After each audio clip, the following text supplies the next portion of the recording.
Assalamualaikum warahmatullahi wabarakatuh. Perkenalkan, nama saya Vindra Dita Septiani Hipi, NIM 4334200010, Prodi Pendidikan IPA semester 2, Universitas Negeri Gorontalo.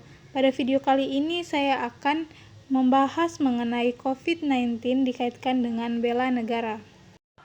Bersatu, bergotong royong, dan bekerja sama merupakan solusi dalam mengatasi pandemi COVID-19. Saat ini 209 negara di dunia sedang menghadapi permasalahan COVID-19. Musuh yang dihadapi ialah penyakit yang disebabkan virus atau COVID-19 yang tidak kasat mata.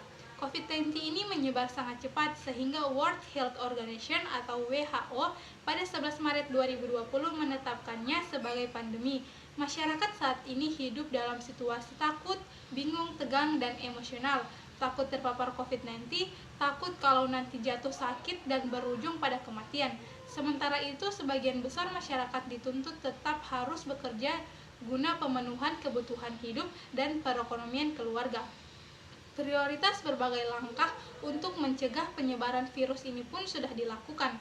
Pemerintah telah membentuk gugus tugas percepatan penanganan COVID-19 berdasarkan Kepres nomor 7/2020 dan diubah menjadi Kepres nomor 9/2020 melalui sinergi antar kementerian atau lembaga dan pemerintah daerah. Prioritas langkah yang digunakan ialah guna menyelamatkan saudara-saudara kita yang sudah terpapar COVID-19 dan dengan segera membatasi, menghentikan, dan memutuskan rantai penyebaran COVID-19 di masyarakat sehingga tidak menambah jumlah korban jiwa dan bisa menyelamatkan lebih banyak lagi jiwa masyarakat Indonesia.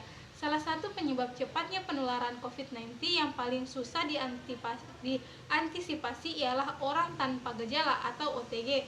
OTG merupakan orang yang sudah terinfeksi COVID-19 tapi tidak menunjukkan gejala sakit. OTG ini bagaikan penyebar maut dan pembunuh potensial yang mengancam setiap orang yang kontak dengannya, terutama kelompok rentan atau manusia usia lanjut dengan orang dengan penyakit penyerta atau bawaan. Imbauan pemerintah untuk tidak mudik ialah upaya untuk mencegah penyebaran COVID-19 ke daerah-daerah yang dibawa oleh orang tanpa gejala. Tidak ada seorang pun tentu yang ingin mencelakakan keluarga dan saudara kita yang ada di kampung halaman, karena tanpa disadari bahwa kita termasuk pembawa atau carrier atau orang tanpa gejala COVID-19. Adakah isolasi mandiri dengan melibatkan masyarakat yang ada di wilayah masing-masing? Isolasi mandiri juga dilakukan dengan memisahkan kelompok rentan, menerapkan pemisahan antara kaum muda dan kaum tua karena orang tua lebih rentan terinfeksi dan kaum muda berpotensi menjadi penular tanpa gejala. Menjadi tanggung jawab bersama sebagai anak bangsa guna memerangi pandemi COVID-19 ini. Gugus tugas yang sudah dibentuk tidak dapat bekerja sendiri tanpa mendapat dukungan dan kepatuhan dari seluruh masyarakat. Strategi ke depan yang masih harus terus dilakukan ialah bagaimana meningkatkan stamina atau imunitas tubuh masyarakat, penerapan protokol pencegahan penularan dan disiplin diri ataupun kolektif. Upaya yang dilakukan guna mencegah penyebaran COVID-19 tidak dapat dilakukan dengan bekerja sendiri-sendiri.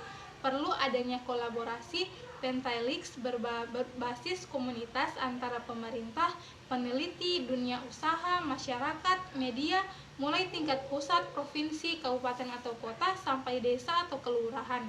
Setiap warga negara Indonesia harus merasa terpanggil untuk ikut serta dalam membela negara, menyelamatkan negara dari pandemi COVID-19 ini sesuai pasal 27 ayat 3 Undang-Undang 1945 bahwa setiap warga negara berhak dan wajib ikut serta dalam upaya pembelaan negara, yang artinya setiap warga negara memiliki hak untuk mendapatkan perlindungan dari negara serta wajib untuk ikut serta dalam upaya pembelaan negara.